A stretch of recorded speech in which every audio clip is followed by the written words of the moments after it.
This episode from the life of Sherlock Holmes will be transmitted to our men and women overseas by shortwave and through the worldwide facilities of the Armed Forces Radio Service. Petri Wine brings you Basil Rathbone and Nigel Bruce in the new adventures of Sherlock Holmes.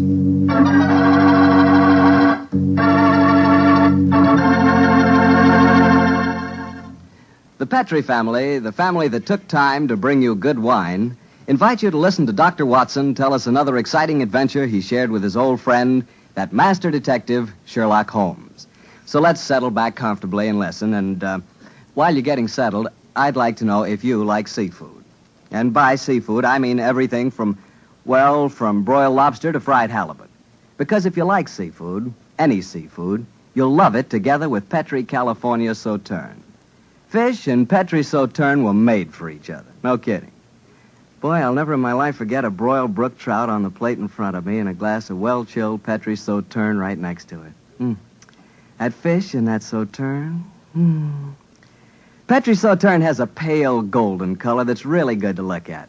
And as for taste, well, that Petri flavor is really something. Take my word for it and try it, won't you? Oh, and I'll tell you something else. Try that Petri Sauterne with chicken sometime. Look, I better stop before I get hungry all over again, but just remember this. The best friend a good meal ever had is a glass of Petri wine.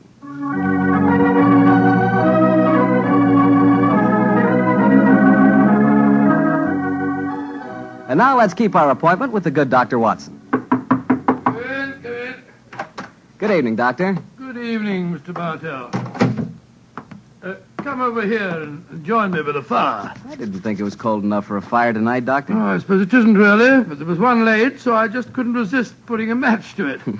Fire's a good accompaniment to storytelling anyway. Yes, my boy, a fire and a glass of port. Care to join me in one? Thanks, Doctor.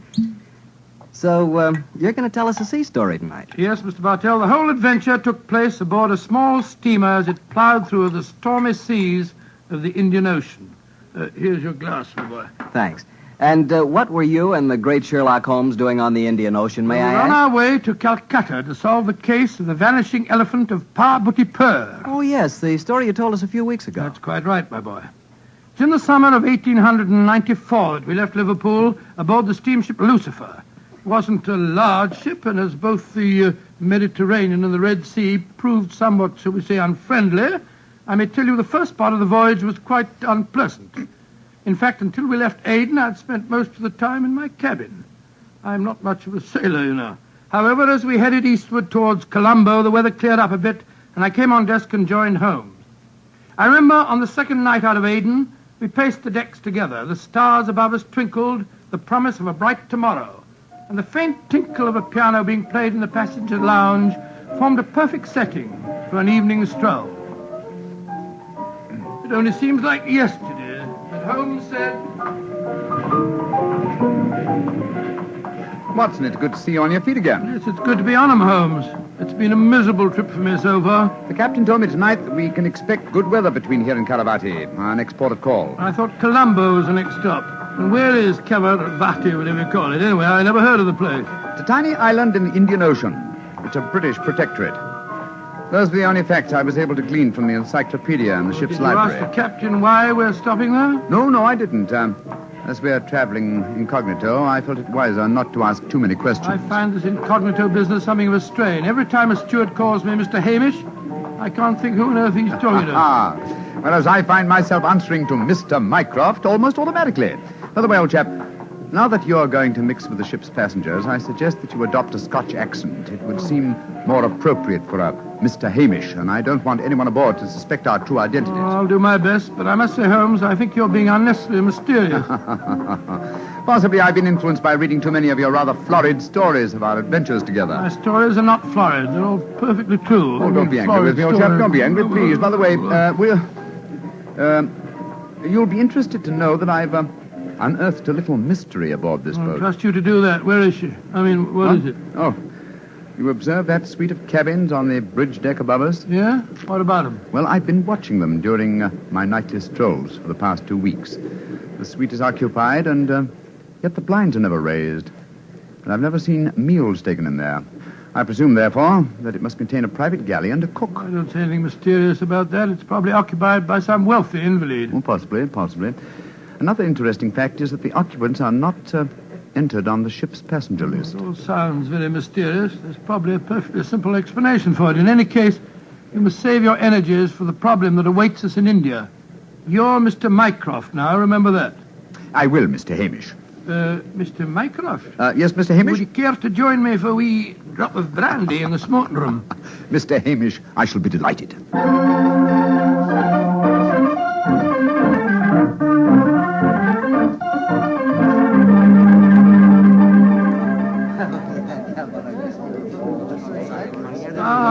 This is excellent brandy. Excellent. Watson, you notice that rather garrulous gentleman over there in the corner? You mean the one at the table with the oriental-looking fella? Yes, the talkative man is the ship's doctor, but I haven't seen the other gentleman before on this voyage. I wonder if he's an occupant of the mysterious suite on the bridge deck. Let's go over and talk to him, shall we? And remember the accent, Mr. Hamish.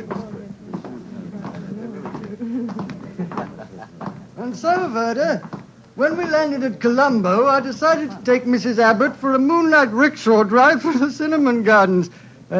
Did you gentlemen want to see me? If you'll excuse us, Dr. Harris, my friend Mr. Hamish and I were having a little argument, and we thought that perhaps you might be able to settle it for us. An argument? Oh, I love a good argument. Sit down, gentlemen. This is Mr. Verda. How do you do, gentlemen? Good evening, sir. My name is Hamish, and this is my friend, Mr. Mycroft. I'm so happy to meet you, gentlemen. Now, how do you know, Mr. Verda? Now, gentlemen, tell me what you're arguing about. Well, I love Doctor, a good argument. You see, it wasn't exactly an argument. My friend Mr. Hamish insists that the Suez Canal was built by a Dutchman in 1870. I'm convinced that it was built by de Lesseps, a Frenchman, in 1869. We thought you'd know. You flatter me. I'm only a ship's doctor, not an historian. Ask Verdi. He probably knows. Can you settle the question for us, sir? I can, Mr. Mycroft. You are almost correct. The canal was opened in 1869, though its construction began 10 years previously. De Lesseps, a French engineer, was in charge of the operation. There is a statue of him in Port Said Harbor, built to commemorate his skill and enterprise. Much obliged to you, Mr. Vera. Hamish, I think that I win my bet. Mycroft, I'm afraid you do, if you're sure of your facts, Mr. Werner. I'm sufficiently sure of them, Mr. Hamish, to venture a small wager myself. No. I think I'll not make any more bets on the subject, thank you. Well, gentlemen, if you will excuse me, I shall return to my cabin now. Oh, don't go. No, don't go, sir. You'll make us feel as if we'd driven you away. Oh, not at all, Mr. Hamish. I enjoyed meeting you both, but I have some letters to write. Good evening, gentlemen. He's a charming person. Charming and extremely knowledgeable. Bit of a bore, if you ask me. You two fellas enjoyed your trip? I'm just beginning to. It takes a little time to get my sea legs, you know. Dr. Harris, how long have you been on this ship? 4 years. This is my 23rd trip east on the Lucifer. Why? Well, there's something that puzzles me on board this ship. I'm sure that you would explain it to me. And what is it? Well, the suite of cabins on the bridge deck, who occupies them? Wouldn't you like to know? Aye, Doctor, we would, and that's why my friend asked you. Well, I'll tell you. Though it's supposed to be a secret. But there'll be no harm in telling you now, for we're dropping anchor off the island of Cavarati in the morning. In that suite of rooms is the Rani of Cavarati herself. She has her own staff of servants and everything. What do you think of that? Oh, how very interesting. And is the Oriental gentleman who left the table when we arrived part of our entourage? He is, sir. He's the sort of Prime Minister of Cavarati. This whole trip of theirs is very hush-hush. Rani returning to her country, afraid someone might make an attack on her life. Have to keep it all hush-hush. Cavarati is an island that's had a lot of trouble. You seem to be remarkably well informed about the place, sir. Yeah, I should be. I used to practice there in my younger days. Well, really, how very interesting. Yes, I could tell you strange tales about the island. I remember... Oh, hello. See that fella coming into the lounge? You mean the big man with the grey hair? Yes.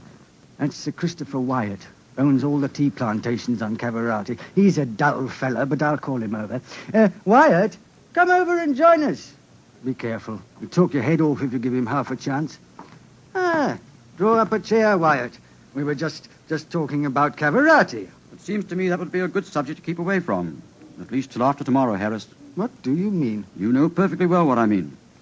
I should have thought that after your own experience on Cavarati, you'd have learned a little discretion. You're talking like a schoolmaster, Wyatt. Why don't you just sit down, have a drink, and be friendly?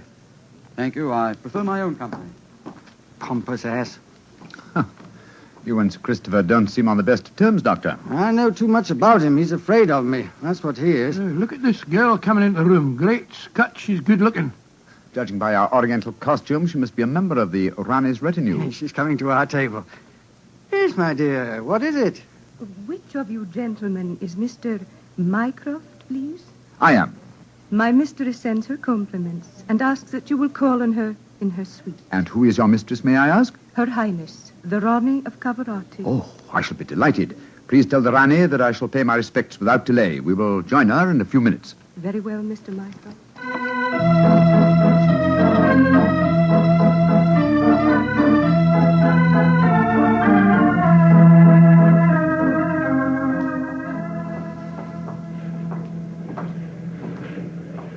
You know, Holmes, this is pretty exciting. The girl that just brought us the message was a stunning creature.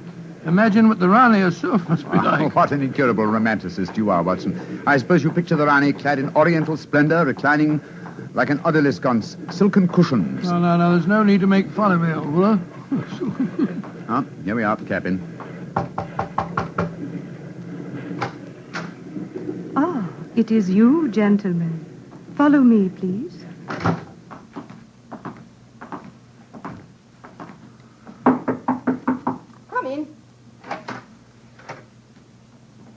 Her Highness, the Rani of Cavarati. All right, Regina, you can off it. Yes, Your Highness. Well, me lads, don't look so startled. Come in and sit down. Your Highness, What's the matter? What's the matter? Don't I fit into your picture of a Rani? What did you expect? A slant-eyed beauty with a veil and big hips? Well, I've got the big hips, all right. Your Highness... never mind, Your Highness. Sit yourselves down and talk free and easy like. I may as well begin by telling you that I know who you both are. Mr. Sherlock Holmes and Dr. Watson. Dear me. I've seen you in the good old days in London, you know. May I ask if our visit is purely a social one, or are you in need of professional advice? Oh, a little of both, Mr. Holmes, a little of both. And we'll start off with being social. Bruma. Mem Sahib. Champagne. Botachi, Mem Sahib. If you'll pardon my asking you, madam, but I've never seen you before, someone. Oh, that's a question I'm always having to answer. Yes, you probably have, Dr. Watson. You see, I was in the chorus at Daly's Theatre in London for quite a few years, until the Raja of Cavarati decided I'd look better on his island than I did in front of the footlights. Your husband, the Raja, is dead, isn't he? Yes, he was killed playing polo. Champagne, Mem Sahib. Colo. Champagne Pinistecta. Acha. He doesn't speak English, so I'll get along with telling him my troubles. Mr. Holmes, somebody's trying to kill me. Kill you? Good God. May I ask what reason you have for saying that, madam? You may, Mr. Holmes. Before I left England, I had threatening letters warning me that if I ever went back to Cavarati, I'd never get to the island alive. I got another letter in Port Said that said the same thing. You kept these letters, I trust? No, I didn't. I tore them up. I never did pay attention to letters that weren't signed. Oh, that's a great pity, madam. Those letters might have been invaluable. Well, it's too late to think about that now, Dr. Watson. Here's what's on my mind. I land at Cavarati in the morning, and if anyone's up to a bit of no good, tonight's their last chance. You destroyed the threatening letters, madam, thereby indicating that you did not believe in the threats, and yet you now appear to feel that you are in danger. I wonder what made you change your mind. The Ace of Spades. Yes? I don't understand you, madam. In the last 2 days, every time I tell my fortune, I get the Ace of Spades. Now, you know what that means. Death. Oh, come now, madam. If you'll pardon my saying so, that's a very childish superstition. Well, the cards have never lied to me yet. Oh, you can laugh at it if you like, but I know. Well, do you mind if I ask you a few questions? Anything you like, Mr. Holmes, fire away. How long is it since you were in Cavarati? About 18 months. We were in England when my husband died, and I couldn't face the idea of going back to that island alone. 3 months ago, Verda... Oh, he's the chief minister of Cavarati. Yes, madam. We met him for a moment in the lounge. Not long ago. Verda came over to England to persuade me it was my duty as the Rani to go back. I see. As far as you know, have you any enemies among the passengers on board the ship? Oh, that's an odd one to answer, Mr. Holmes. But I can tell you right here in my suite there's someone who doesn't like me. That girl, Raduna, the one that brought you my message. She was in love with the Raja herself. I know she hates me, even though she did stay with me in England after my husband died. How about Ferrer, your minister? Oh, he's all right. My husband thought the world of him, and he's been wonderful to me. He came from Cavarati recently, you say, to persuade you to return there. That's right, Mr. Holmes. Well, Brumer seems to be all right after drinking that champagne, so it'll be safe for us to have some now. Champagne omlog kebab? Botache mem sahib. Oh, I've been burning with curiosity to know why you gave him a glass of champagne a few minutes ago, and yet we didn't have any. Well, surely that's obvious, Watson. Frumer is the official poison taster, isn't he, madam? That's right, Mr. Holmes. He tastes everything I eat or drink before I do. And if it doesn't affect him, then I know it's safe. Berta brought him over to England when he came to fetch me. On the island of Cavarati, poisoning's quite an hobby, you know. There were 2 people in the smoking room tonight who seemed to know quite a lot about your island. The ship's doctor, a rather garrulous gentleman by the name of Harris, and Sir Christopher Wyatt, who owns tea plantations on the island. Do you know either of them, madam? I should say I do, both of them. Dr. Harris isn't any good. He was on the island for a bit, but he got into some kind of trouble, and my husband had him thrown out. And how about Sir Christopher Wyatt? Oh, Chris is all right. I saw quite a bit of him in London after my husband's death. As a matter of fact, well, if I weren't going back to Cavarati, I don't think he'd be on the boat at all. He hasn't been there for over 5 years, ever since he had a row with my husband over the wages he paid the native labor. It seemed to me that several people aboard this boat have a personal interest in the island of Cavarati. Interests that might be influenced by your death. That's just what I was going to say, madam. I think we should keep an eye on you. Oh, that's just what I was hoping you'd say, Doctor. You see, I'm giving a bit of a supper party tonight. All the people we've been talking about have been invited. And I thought if you two were to be here, perhaps you'd be on the lookout for any funny business. How about it? Well, of course we'll come, won't we, Holmes? I think it might be a good idea, though I would suggest that we retain our incognitos as Mr. Hamish and Mr. Mycroft. Well, whatever you say, Mr. Holmes. And now, let's have that champagne.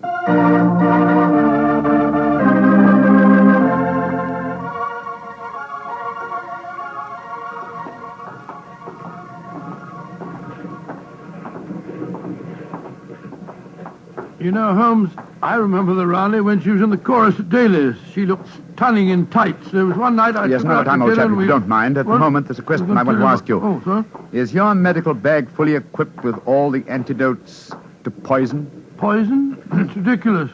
How could the Rani be poisoned when she has a poison taster? My dear Watson, you mustn't... What the blazes is that? Come on, Watson. That cry came from the companionway. There are 2 figures struggling by the rail there. Good heavens! One of them has pushed the other down the companionway.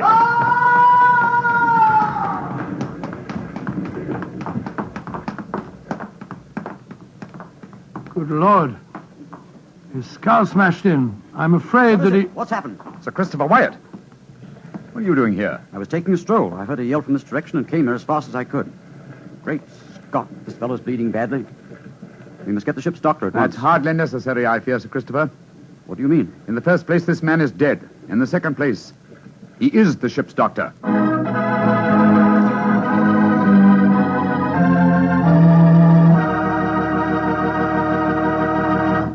We'll hear the rest of Dr. Watson's story in just a second, so I'm just going to ask you to do one thing for me. Well, I should say for yourself. Tomorrow night, if you're having meat or any meat dish for dinner, why not open up a bottle of Petri California Burgundy? That wonderful, rich, red Petri Burgundy will turn your dinner into a real feast. You see if it doesn't. Because there's nothing like a good wine with good food. And I know your family gets good food, and I know that Petri Burgundy is a good wine. In fact, it's a perfect mealtime wine. Try it and see. And now, Dr. Watson, tell us what happened next. You said you found the ship's doctor dead at the foot of the companionway? Yes, Mr. Bartell. His neck had been broken instantly. Imagine there was a good deal of excitement aboard. No, my boy, as a matter of fact, there wasn't. We managed to get the body back to its cabin without attracting attention. Holmes, after revealing his true identity, was able to persuade the captain to hush up the killing until after the Rani's party had taken place. Oh, he didn't want to scare the murderer, I guess. What happened next, Doctor? Holmes and I returned to our cabin to dress for the party. Holmes, I remember, was in a state of suppressed excitement. He spoke quietly and deliberately. Watson, surely it's obvious why the doctor was murdered. Oh, it wasn't obvious to me. It's elementary, my dear fellow. You are planning a subtle murder by poison. How wise to remove the one man who might save the victim's life, a doctor. Oh, you keep harping on poisoning. It seems to me to be the last way a murderer would try to dispose of the Rani. Everything she touches is first tested by the poison tester. Exactly. That's why I call it a subtle murder attempt. Didn't you notice the physical attributes of Frumer, the poison tester? Which in particular, Well, Holmes? his unusually glossy hair, his remarkably clear complexion, his plump figure. Look here. Just tell me one thing, will you? What's that? I presume that in your medical bag you have a supply of magnesia. Naturally? Do you also have hydrated ferric oxide? Yes, I do. Splendid. Let's be off to the party. Oh, funny things to take to a party, I must That's say. true, my dear fellow, but I'm afraid that this party may not prove as convivial as the Rani thinks.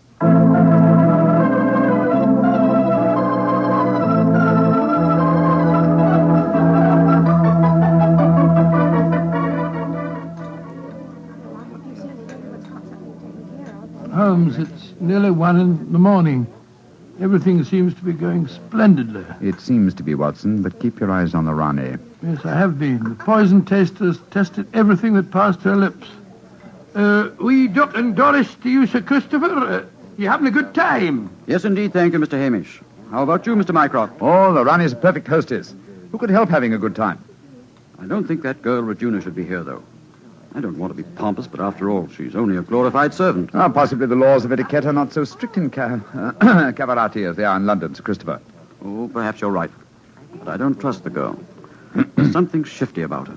I've told the Rani more than once. Oh, well, I suppose it's none of my business. I think I'll try and persuade the Rani to sing one of her old songs.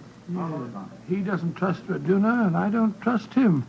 I don't think it was an accident that we found him near the body of Dr. Harris. Here comes Vera. I trust you gentlemen are enjoying yourselves. Very much, Mr. Vera, thank you.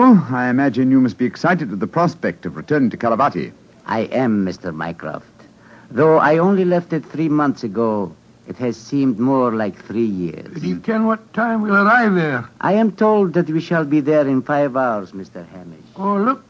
The Rani's at the piano. She must be going to give us a tune. Yes. Let's move a little closer, shall we? Chris here has asked me to sing something. Yeah, my voice isn't what it used to be, and don't I know it. But me spirit's the same, and that's enough to put a number over. So, hold tight, boys. Here we go. My sweetheart's the man in the moon. I'm going to marry him soon. 'Twould fill me with bliss just to give him one kiss, but I know that a dozen I never would miss. I'll go up in a great big... Great Scott, she... Quick, Watson, your medical bag. I'll lock the doors. Right, your Holmes. Bring some water, please. Help me. Oh, please, help me. What is the matter? Don't be frightened, madam. I'll take care of you. Thirsty. Give me water. She wants water. Oh, such pain. All the symptoms of arsenic poisoning. Now I know why Holmes asked me if I had any magnesia and ferric oxide. Do something for me, Doctor. I'm dying. Don't worry, Your Highness. You're not going to die.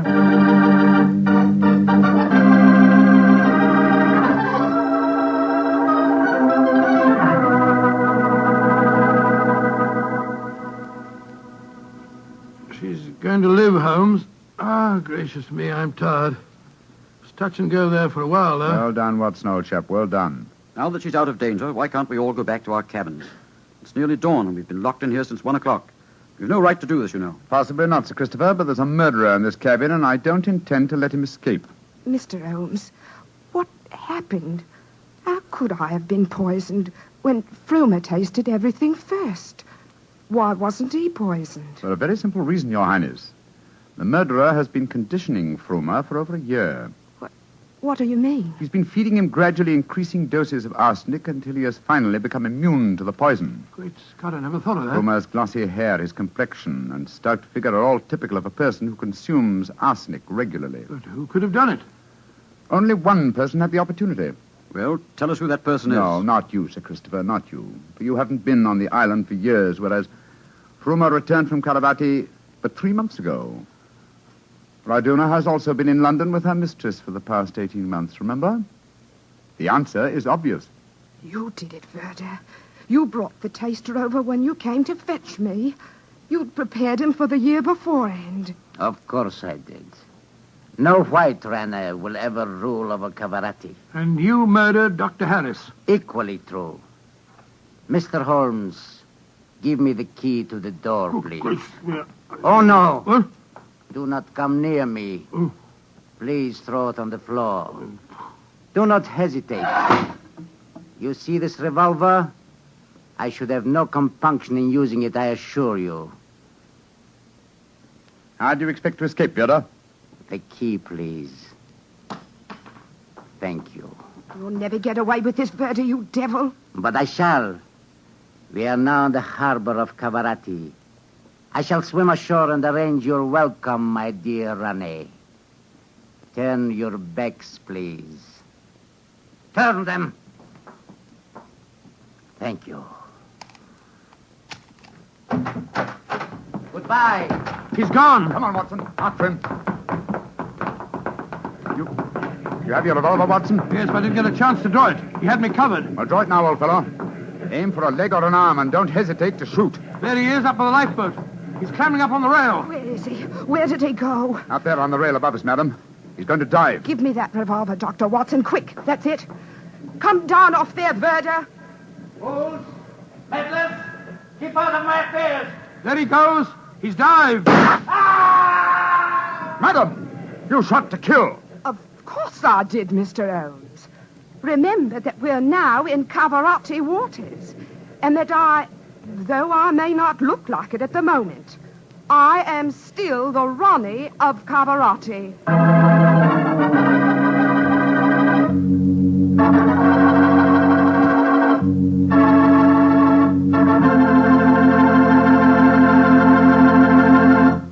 Say, that was a swell story, Doctor. It had a lot of color and quite a bit of action. Color and a bit of action. Well, I'm glad you liked it, my boy. Oh, I did. Say, that's not a bad idea. I mean, having someone taste everything before you eat it. Oh, it's a very old idea, very old. Very common, too, years ago. You know the kind of job I'd like? No, what's that? I'd like to be the official taster for the Petrie family. Boy, just think of all the Petrie wine I'd get to taste. Petrie to the right of me, Petrie to the left of me. What a life. What wine? Yeah, I wouldn't mind having that job myself. You said it. The Petrie family, really knows how to make good wine. They've been making wine for generations. And because they've always owned and operated their own business ever since it was started way back in the 1800s, well, the Petrie family has sure piled up plenty of skill and experience. Yes, they've been handing down in the family from father to son, the fine art of turning luscious grapes into delicious wine. That's why you can't go wrong with any Petrie wine. It must be good, because Petrie took time to bring you good wine. Well, Doctor, what new story do you have lined up for us next week? Next week, Mr. Bartell, I'm going to tell you an adventure that Sherlock Holmes and I had many years ago. It concerns a series of bonfires, an underground cellar full of gunpowder, and a strange death on the rooftops of London.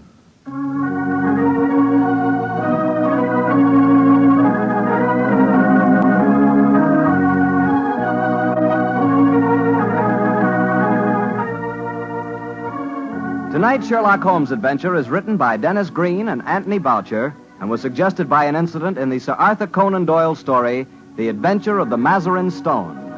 Mr. Rathbone appears through the courtesy of Metro-Goldwyn-Mayer, and Mr. Bruce through the courtesy of Universal Pictures, where they are now starring in the Sherlock Holmes series.